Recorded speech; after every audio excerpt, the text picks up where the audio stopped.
Hello Mark, it's Susan Kramer. Thank you for sending me questions about the Lib Dem presidency, and I'm going to now give you my best answers. Say with the Bones Commission, I read it in great detail when the report first came out. But what I'm most concerned about is that we have an efficient and an effective party. And I really do think it's going to take becoming part of the inside and a fair amount of consideration to work out if the changes that the Commission has brought are achieving what we need.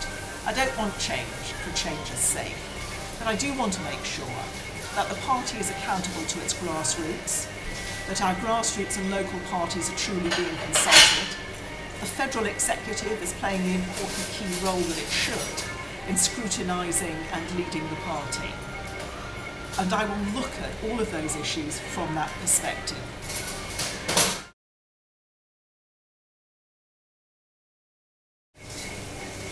With your second question, Mark, you asked why I was placing so much emphasis going out to talk to local parties and to our grassroots. And I do indeed. I intend to crisscross the country and really spend time with our membership.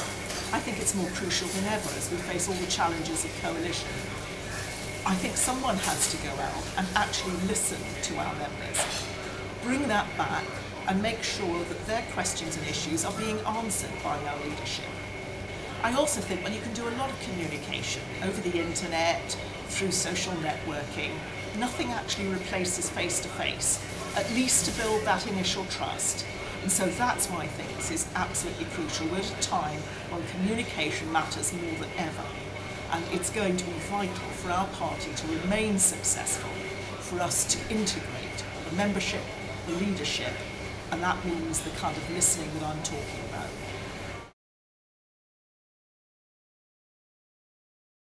The third question is on the party's commitment to the long-term abolition of tuition fees. I'm entirely comfortable with that. I think that should remain one of our goals, but more importantly, it's for the party to decide if it remains one of our goals. And one other thing I do think is important about the presidency is we don't whip this way and that according to the particular political, if you like, preferences of the president. The role of a president is to back the party's distinctive voice, and that's what I intend to do.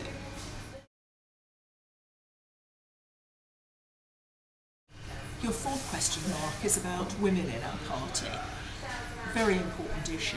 And you point out that even at council level, where we have more women than we do typically at other levels of government, we still only have a third. Look, I think it's really important that women, ethnic minorities, people with disabilities, people with different sexual orientations should be fully represented in our party. And of course that's at council level. It should be in the internal party structure as well. But it's also got to be at Westminster, and it's at Westminster where we so clearly have the greatest need to actually achieve change.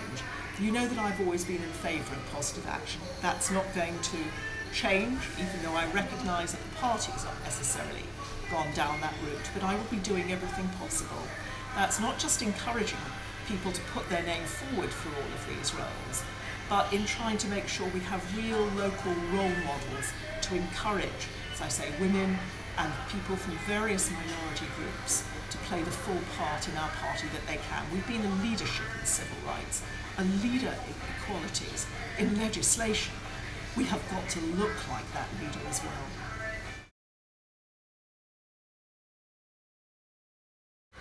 Your fifth question, Mark, is on whether or not for our internal party elections we have the right rules and the right restrictions.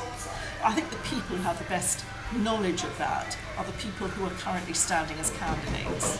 So if I am privileged to be elected as president, I want to talk to people who have stood in all of these various elections and to the delegates who are voters and try and understand if we need to change this system or if it's working. We've somehow got to get that balance so that we have a truly democratic process and people feel genuinely able to put their names forward. But on the other hand, that we don't drive our membership base or our delegates completely insane with endless phone calls, endless emails, and taking this over the top and basically shoot ourselves in the foot as a party. I think that means sensible conversation. Mark, your sixth question is on the boundary review and the part that the President should play. Look, we've got some really good internal people who are working on the boundary, constituency boundary review. Of course it's going to be really important to us.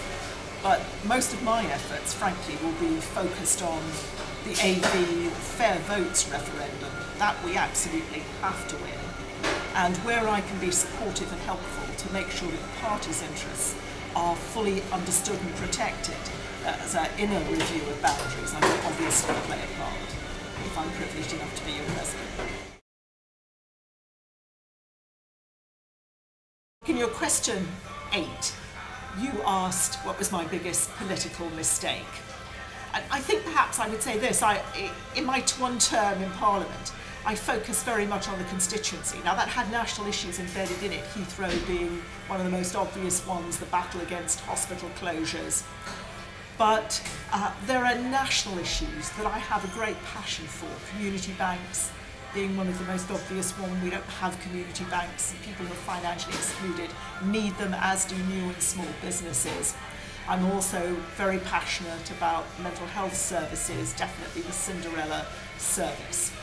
I thought I would be able to address those in a second term, and I now regret I didn't do more about them in the first term. I shall have to find other ways to fight the battles.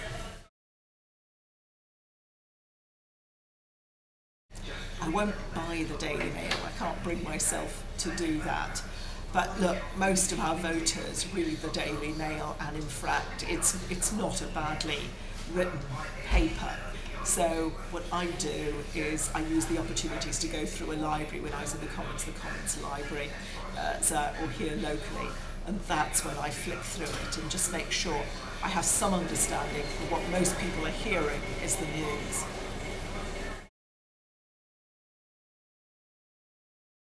Mark, in your final question, you asked what I have learned from the other candidate. And I'd say the most important lesson has been that the north of England, and to some extent Scotland, feel that they're not fully understood or perhaps even recognised by the leadership of the party. Now, that is surprising when you think that Nick Clegg is the Member of Parliament for Sheffield. Danny Alexander couldn't be more of a Scot. But it's one of the reasons I've used this campaign period to go around the country.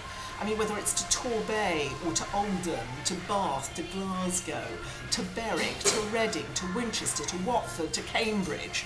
And of course that in addition to going to the regional conferences. And it's why I want to go up to Nottingham, so to York, to Durham and London. I think it's just crucial that the President is a President for all of the United Kingdom. And that is what I intend to be if I'm privileged to be elected.